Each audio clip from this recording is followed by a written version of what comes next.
Le voyage de Marco. Marco était un jeune homme de 18 ans originaire d'un petit village situé dans la région pittoresque de Provence, en France. Il avait toujours rêvé de voyager et d'explorer le monde au-delà des champs de lavande et des collines ondoyantes de sa terre natale. Son désir d'aventure était insatiable, et il savait que son destin l'appelait au-delà des frontières de son village.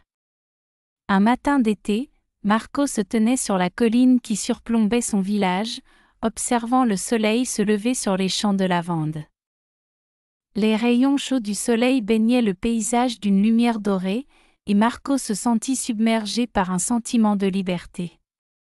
Il décida que le moment était venu de quitter sa petite vie tranquille et d'explorer le monde. Il rentra chez lui pour annoncer sa décision à ses parents. Bien qu'ils fussent attristés de voir leur fils partir, ils comprirent son désir et lui apportèrent leur soutien. Sa mère prépara un sac avec quelques provisions, et son père lui donna une vieille carte du monde qu'il avait conservée depuis sa jeunesse. « Mon fils, dit son père, prends cette carte avec toi. Elle t'aidera à trouver ton chemin dans le vaste monde qui t'attend. » Marco prit la carte avec reconnaissance et embrassa ses parents. Puis, il se mit en route, son cœur rempli d'excitation et d'appréhension. Son voyage le mena d'abord à Marseille, une ville portuaire animée sur les rives de la Méditerranée. Marco était émerveillé par les navires colorés et les marchés animés. Il passa plusieurs semaines à Marseille, travaillant sur les quais pour gagner de l'argent et se familiariser avec la vie en mer. Un jour, alors qu'il se promenait sur le port, Marco fit la connaissance d'un vieux marin du nom de Jean-Claude. Jean-Claude avait des yeux rieurs et une barbe hirsute, et il avait voyagé dans le monde entier. Il écouta attentivement le désir de Marco de voir le monde et décida de lui donner un conseil. « Mon garçon, dit Jean-Claude, si tu veux vraiment explorer le monde, il n'y a pas de meilleur moyen que de monter à bord d'un navire. Je travaille sur le Maribel, un voilier marchand, et nous partons pour un long voyage vers l'Orient. Si tu es prêt à travailler dur, nous pourrions avoir besoin d'un marin de plus. » Marco ne pouvait croire sa chance. Il accepta immédiatement l'offre de Jean-Claude et se prépara à embarquer sur le Maribel. Le voilier était imposant, avec ses mâts élancés et ses voiles majestueuses. Marco se fit rapidement des amis parmi l'équipage, et il apprit les rudiments de la navigation, des nœuds marins et de la vie en mer. Le voyage vers l'Orient fut long et mouvementé, avec des tempêtes furieuses, des journées de calme plat et des nuits étoilées à contempler le ciel. Marco découvrit de nouvelles cultures, de nouvelles saveurs et de nouvelles langues à chaque port que le Maribel visitait. Finalement, le voilier accosta dans un port situé sur la côte de l'Inde. Marco était émerveillé par les couleurs vives, les épices aromatiques et les coutumes fascinantes de ce pays lointain. Il décida de rester un moment en Inde pour explorer cette terre riche en histoire et en diversité.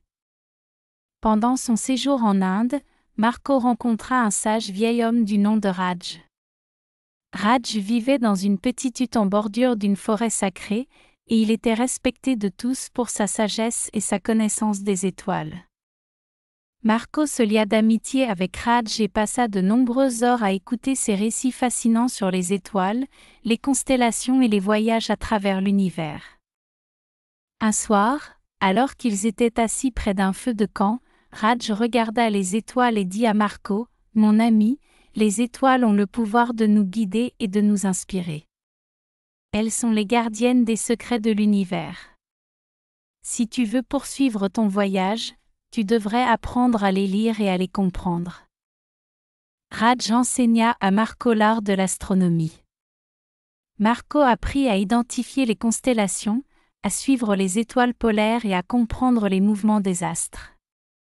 Il découvrit que les étoiles pouvaient non seulement le guider dans sa navigation, mais aussi lui révéler des vérités profondes sur lui-même et sur le monde qui l'entourait. Après des mois passés en Inde, Marco décida de reprendre son voyage. Il remercia chaleureusement Raj pour tout ce qu'il avait appris et se dirigea vers de nouveaux horizons. Son cœur était rempli de gratitude envers l'Inde, mais il savait que d'autres aventures l'attendaient. Marco poursuivit son périple à travers l'Asie, visitant des temples anciens, des déserts mystérieux et des montagnes majestueuses. Il rencontra des gens de toutes les cultures et se forgea une vision du monde aussi vaste que l'océan sur lequel il avait navigué. Un jour, alors qu'il explorait les ruelles étroites d'une vieille ville au Moyen-Orient, Marco fit une découverte inattendue. Il entra dans une boutique d'antiquités poussiéreuse et y trouva un objet fascinant, une vieille lunette astronomique en bronze. L'instrument était magnifiquement orné, avec des motifs complexes gravés dans le métal. Le propriétaire de la boutique, un homme âgé aux yeux pétillants, expliqua à Marco que la lunette avait appartenu à un astronome légendaire du passé. Elle était censée avoir des propriétés magiques et pouvait révéler des secrets célestes. Marco était captivé et décida d'acheter la lunette. Lorsqu'il ramena la lunette chez lui, Marco passa des heures à l'étudier. Il découvrit qu'en regardant à travers la lunette, les étoiles semblaient plus proches et plus claires. Il pouvait voir des détails sur la surface de la Lune et même des planètes lointaines. Au fil du temps, Marco maîtrisa l'utilisation de la lunette astronomique, et elle devint un outil précieux dans ses voyages. Il observa des éclipses solaires, des comètes brillantes et des phénomènes célestes rares. Pendant ses voyages, Marco entendit parler d'un événement astronomique extraordinaire qui allait bientôt se produire, la convergence de plusieurs comètes dans le ciel nocturne. On disait que cet événement était exceptionnel et qu'il ne se produirait qu'une fois par siècle. Marco décida qu'il devait être témoin de ce spectacle céleste unique. Il entreprit un long voyage vers un lieu reculé, éloigné de toute lumière artificielle, où il pourrait observer les comètes dans toute leur splendeur. Il se rendit dans une vallée isolée entourée de montagnes, où il monta son campement. La nuit de la convergence des comètes, Marco utilisa sa lunette astronomique pour scruter le ciel. Le spectacle était à couper le souffle.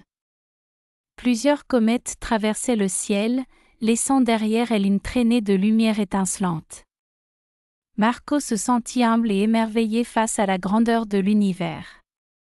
Au fur et à mesure que les comètes disparaissaient dans l'obscurité, Marco pensa à tout ce qu'il avait appris au cours de son voyage. Il avait exploré le monde, rencontré des personnes extraordinaires et découvert les secrets des étoiles. Il avait appris que l'aventure était un voyage intérieur tout autant qu'un voyage extérieur. Alors qu'il regardait les étoiles scintiller dans le ciel, Marco réalisa que, finalement, son voyage l'avait conduit vers un endroit qu'il n'avait jamais imaginé, la découverte de soi-même. Il comprit que les étoiles étaient le reflet de notre propre quête de sens, de connaissance et de compréhension. Marco décida de rentrer chez lui, de partager ses histoires et ses découvertes avec sa famille et son village. Il revint avec une sagesse et une humilité acquises au fil de ses aventures. Et, à chaque nuit étoilée, il regardait le ciel avec sa lunette astronomique, se souvenant que les étoiles étaient le lien entre les rêves et la réalité, entre le passé et l'avenir. Marco avait découvert que le plus grand voyage était celui de l'âme, guidé par les étoiles qui brillaient à l'intérieur de chacun de nous.